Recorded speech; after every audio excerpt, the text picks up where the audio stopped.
This is really hard to watch, and I have not actually watched this for like 8 years. I don't watch this for fun. You might know what this is already. Yep. I've done 2 videos on Persona characters before. I did one about Mitsuru, I did one about Teddy. I've set up a vote on Patreon, so if you want to have a little power over what characters come next for these couple of series I have, definitely feel free to join the Patreon. And if you want some power and control over what's coming out next, that's the way. So the best way to start looking back at Shadow Labrys is this. Yes. I'm out here in Chicago at the time. We'll find out in the end of this round. What's next time? They said my reign of terror is... I didn't win all the time. Anyway, let's not get tight at commentary. Let's let it go. Let's let it go. I'm doing my best. Oh my god. Oh, one more burst. He wants to end this. Yes, I'm trying to go to game 5. I'm trying to go to game 5. Put him in awaken. Oh my goodness. Okay, trying to go to game 5. Let's see here. Okay. Yo. So, if you don't know what this is, unlike Guilty Gear Strive, a game for babies, this game has instant kills. All the characters has instant kills, right? Of varying degrees of practicality. Mitsuru, my character, her instant kill is really fucking practical because it punishes stuff from anywhere. So there is some matchups where I'm like, hey, if they do this super or if they do this move or something, I'm going to instant kill you. It was cool too. She goes like that. It's really hype. Shadow Labrys, it's a 2-step. Like she has to activate it and then at the end she does it to you. Is this happening? Oh my goodness. Okay. Oh my So goodness. I know what it is, Oh my but I haven't goodness. fought Oh against my it, so I goodness. don't know what to do. This is gonna happen. Oh my goodness. It's gonna happen. Oh my goodness. Oh my god. So he pushes it and combos into it. Oh god. Okay. Everyone lost their shit. I was really sad. I'm gonna let them be happy. Midwest be happy. Okay. Okay. We still say GG's though. Okay. Everyone's doing their shit. Your boy is sad. How this is like thick with a K. Like it's not thick with 2 C's. It's like thick with a K. Banana can't meet me. I'm looking at my phone. Midwest losing their minds. They're saying hold that. Oh, this video is gonna be dope because the energy in different sets. Oh, I'm gonna fucking love this. Oh my goodness. Taking that L. We'll watch it to that too. Took that L. There is no escape. Reign of Terror. I won 1 tournament. I won 1 fucking tournament. This is godlike actually. I won 1 tournament that year. I won final round before this. This is dope though. So like honestly, salt aside, why is this such a big deal though that he did this? The story of this character is probably one of the most interesting personas. So for Mitsuru, the big meme is that it's a Persona 4 fighting game and the best character is a Persona 3 character, right? This character is actually pretty relevant for modern fighting games because when the game came out, she was rated extremely low. This character was considered to be a D. Is this a D? That's not a D. This character is considered to be a D or C tier character depending on who you talk to when the game came out. Persona 4 Arena, if this game came out today, while it'll still get the usual, baby game, blah, blah, blah, auto combos, energy, this game has like a lot of like low-key depth, like things that are hidden beneath the system, like basically, every new fighting game, but I think they did a really good job in this game. This game has a really small cast, but pretty quickly people settled on like a top 5, right? Mitsuru, Narukami-Yu, Sato Nakachie, Teddy, and Aegis. Those were the general considered top tiers, right? This character is the last top tier, and she started from the bottom. So when this game came out, specifically in arcades, she and Mitsuru were by far the best characters. They got nerfed before the console version came out. Everyone knew pretty quickly that Mitsuru was ridiculous and Chie was ridiculous. Narukami and Teddy came a little bit later, and Aegis came at like the same time, where they're like, Aegis is impossible to block. Shadow Labrys is a really weird character, and when new fighting games come out, it's like a new like card game coming out, like Yu-Gi-Oh coming out. When Yu-Gi-Oh came out, it was all beat down, and eventually people started running Control and various versions of Control, and then like the game started having more funky stuff, and people started combining things, right? So this character has a bunch of unique stuff compared to other characters. She's a low life character. is problem number one. She gets deleted. That's a big issue. 2, her defense is not great. She has a slow mash. If you play Guilty Gear Strive or Dragon Ball, or I mean, honestly, most fighting games have this in like various degrees. A character has like slow buttons so they can't get out of stuff. So that's a big deal too. Her DP is a guard point DP, but it's like really fast. It's really, really fast. The only character it heavily affects is Mitsuru. The other characters could usually do something about it, but Mitsuru gets affected by it the most because it's affected by the active frames of the move that is touching it. The trade-off is on counter hit, it leads to a combo. She works together with her bull to create different mix-ups and offense and things like that. So Mitsuru is like, let's say, the soul of the game. Like everyone's complaining about her a ton when the game comes out. So she's not a hard character. You don't use your persona a lot. A lot of the persona applications are pretty subtle, where like you need to work actively in tandem with your persona in order to play Shadow Labrys successfully. When the game came out, people were just not feeling it at all. But as time went on and people labbed, people found some nonsense, and the character grew into the top class character. Now, she's not quite a puppet character because you're not directly controlling the bull, but you know, she's working in tandem with someone else. Like let's say she's like an edgy ice climbers. So what is so good about this character despite her flaws? The last big flaw that she has is about that, right? So Mitsuru doesn't use her persona a lot. So when she loses persona cards, this game has a system where your persona has HP as well. For characters that use their persona a lot, this is a big deal because if you lose your persona, you lose access to the persona buttons, right? There's 4 buttons, A, B, C, D. So you can't use the C and D buttons at all.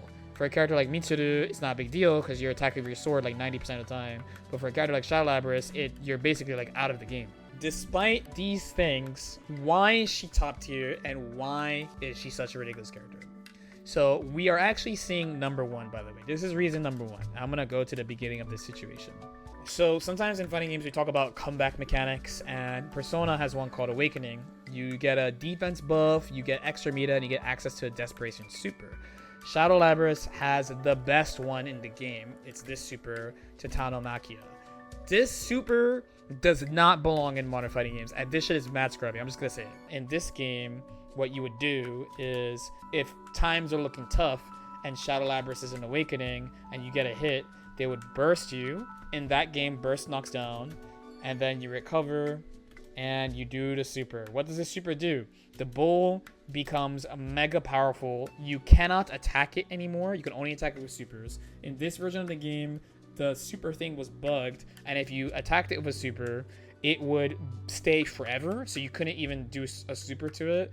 And the Shadow Labrys player programs 3 moves, and then after the 3 moves happen, then a full screen hitbox appears on the screen. She gets 1 more mix-up. What this means is you could be fighting the character, and this is easily one of the most stressful things about fighting the character. You're doing a good job, doing what you gotta do. Then she bursts you, so she gets a defense buff, and she immediately gets 50 meter and bursts you full screen, knocks you down, and then does the super and immediately approaches you and try to mix up. This game has a mechanic where you can like roll through people. Let's say like everyone has Mirage type beat. So the countermeasure we settled on over time. So at this point, burst, super immediately. I'm gonna do it. I think I have the yep. Here's the countermeasure. Did you guys see what I did? The best answer to dealing with this super, the absolute best answer to dealing with this super is actually to corner yourself on purpose so that she can't cross you up and you just have to block high lows.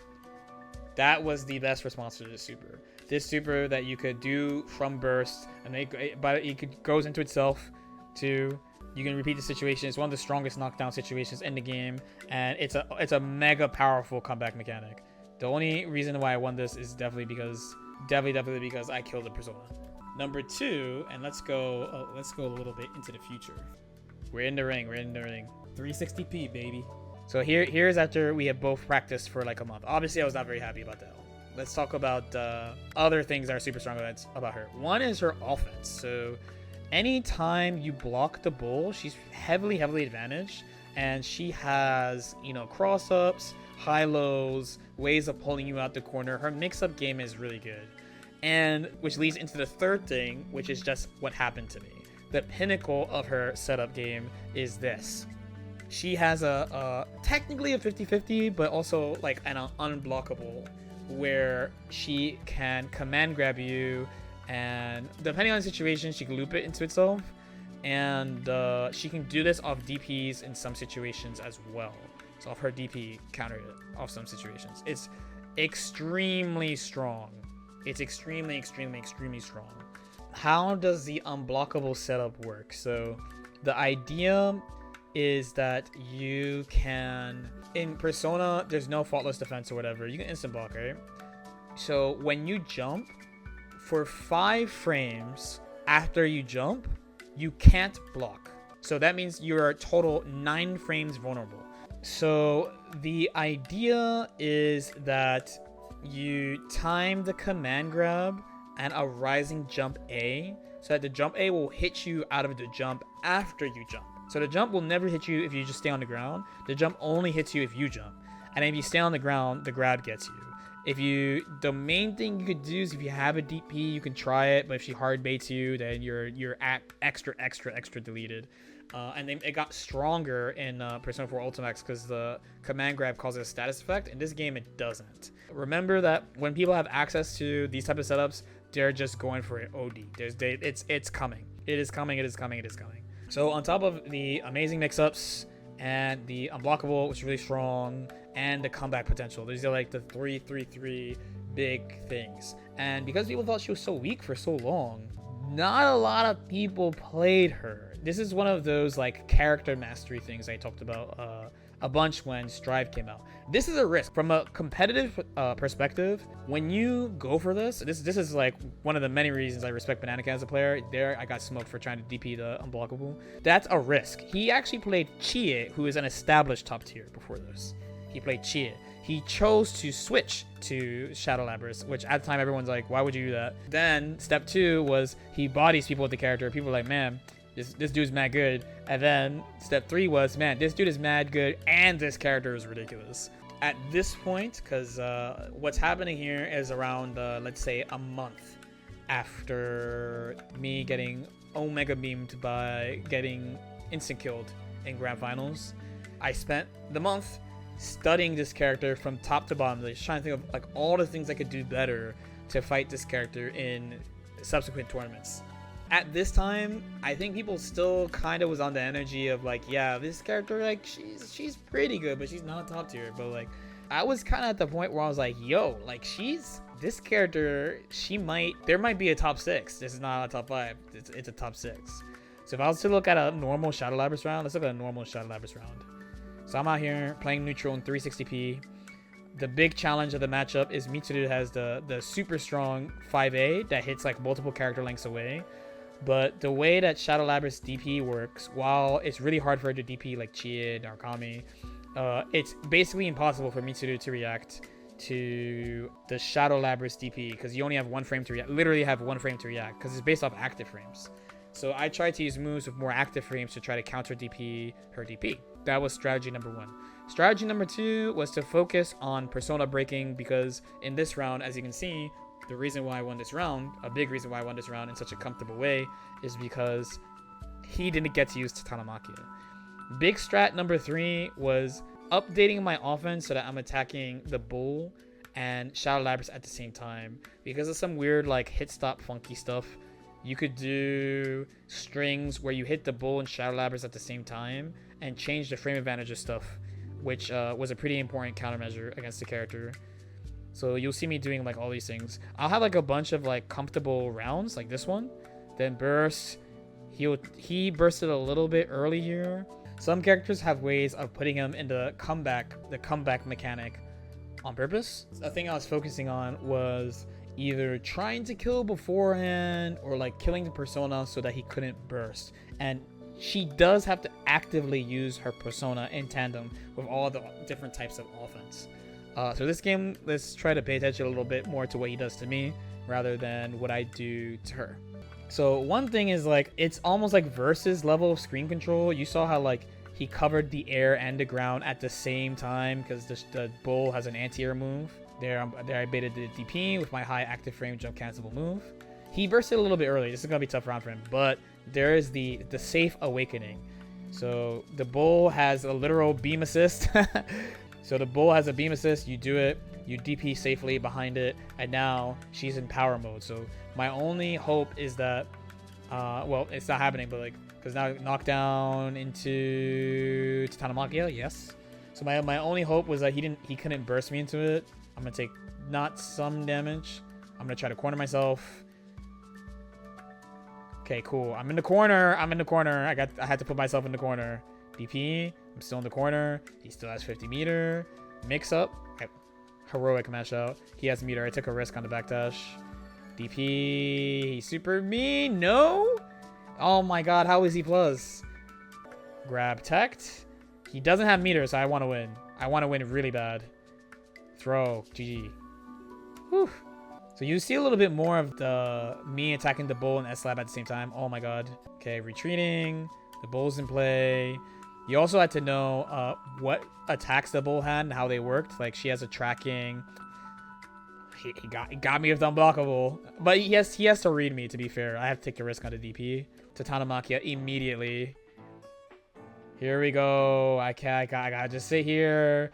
There's one last thing that you could do that I tried. There's actually one more thing you can do to fight Tatanamakia. I really tried my best. If you hit Shadow Labrys, it's over. So I actually tried to instant overhead him from neutral to try to get it the fuck off the screen. Tatanamakia, no, he's gonna go for the mix up here. Air throws me, but I get to live. One chance. No, I don't want him to run away. Tatanamakia, it's so safe. Now I gotta corner myself again. I'm living on a prayer. Get punched. So if you guys know me, I really don't like it when like characters can do really strong things without having to commit to them. I mean, I really don't like it when people can like do stuff that like, not just that there's no risk, but like there's no commitment. And like the Tatanamakia super is the extreme. Like, yeah, it's a super. The game gives it to you right away. Fighting back, this is actually a pretty decent situation for me because he has 2 persona cards. Even though his burst is coming back, I can try to take the persona cards, try to close it. 50-50. I have a burst. My burst is coming soon. His burst came back. Defense. Okay, I got into awakening without using my burst. This is good. I'm making love to down back. Just kidding. Ooh, this is the vacuum setup. That shit was cheap. This is one of the... So, of course, we now know that Persona is not a baby game. But remember, Persona was a baby game at one point. This move, when you air turn, this game, unlike other fighting games, you can turn around in the air when you want, whenever you want. So he did a reverse version of a special move, and it pulled me out of the corner, and it was covered by the RC animation, and then he fucking rolled and crossed me up with the bull. The bull's like, what's good, nigga? And then I just fucking explode. Do I burst? No, I held it like a fucking man. Okay, there it is.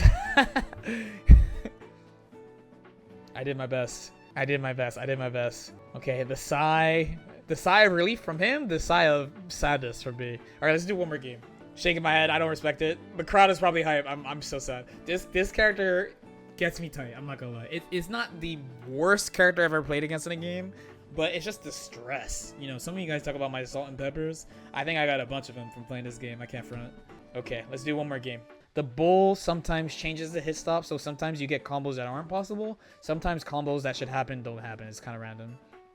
5B, overhead blocked. I try to escape. Okay, I hit the bull, thankfully. Oh, that's a bomb alert. Sweep starter. No corner space this time, but he goes for unblockable here. So that's unblockable too, actually. But it's like not so bad. It's not so bad. Why is it not bad? Because unlike the command grab unblockable, this is one of those unblockables that you take the hit on the one that does the less amount of damage. And he fucked it up here. So if he did it right, I would take about like 400 damage. And for reference, Mitsuru has 9,000 life. So it's not bad to take down unblockable. It's basically just a knockdown. As opposed to the command grab unblockable where you take a fat combo regardless. And then if they bait your DP, you take an extra fat combo. I am desperate to kill this persona, by the way, because that's the only way I'm winning this round. Okay, it's time. I killed the persona. Do your best. Rush him down. This is like Eddie with no Eddie. Zato with no Eddie. My bad. And he is. I'm like, oh fuck. I'm not gonna win. Oh fuck. He got his persona back. Okay, waiting for the DP. Hey, burst before Tatanamakia, but he gets, and I sniped the Persona. I actually want to kill his Persona twice. This game has EX moves. Guess what? The EX, you can't kill the EX bull, but he's dead because he didn't get to go into Awakening. Notice that most of the rounds I win are just rounds that he doesn't get access to his comeback mechanic. Most of them. Most of the rounds he wins, he just memes me with mix-ups, or, you know, like, it's even-ish, but then because it's Tatanamakia, I get smoked. So now I'm going to try to do as much damage as I can. Okay, going into this mix-up's kind of tough against her too, because of her DP. Okay, oh, wow. There it is. I had the punish ready, but no combo.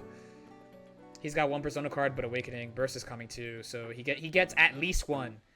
Uh-oh. It begins. Cross. It begins. And, oh, what a time to break his Persona. Thank fucking God. I'm stressed out just watching this, because every game against this character is 2 phases. This is what you should get from this, and this is why she's so powerful. There's like the normal game where she has her good neutral stuff, her good mix-ups. If you played a character that could even DP the unblockable, that's like a one nice thing about Mitsuru, is that she's a character that could even interact with it. Most characters couldn't. So you have that phase. And then you have the, oh my god, she's in Awakening, so if she bursted into Awakening, that's immediate to Tatanamakia. If she goes into Awakening safely and has burst, you have to deal with Tatanamakia like twice. So it's like every fucking round you play, you have to deal with like this mini game at the end of the round that's really, really, really not in your favor and forces you into the corner. And like, you might be like, well, you know, then you only have to take high-low mix-ups, but as you saw, she has multiple ways of pulling you out the fucking corner, and she can put the fucking bull off screen and come back grab you. So this character, by the end of the version, I think everyone agreed she went up to top tier quality. Shout out to Bananakin, by the way. This was such an exciting time in anime games. I can't lie. I think this game set the stage for so many other anime games from ArcSys. Did I win this tourney? I got good news for you, fella. I did win this tournament. LordKnight takes it, popping off in his very white pants. Any questions?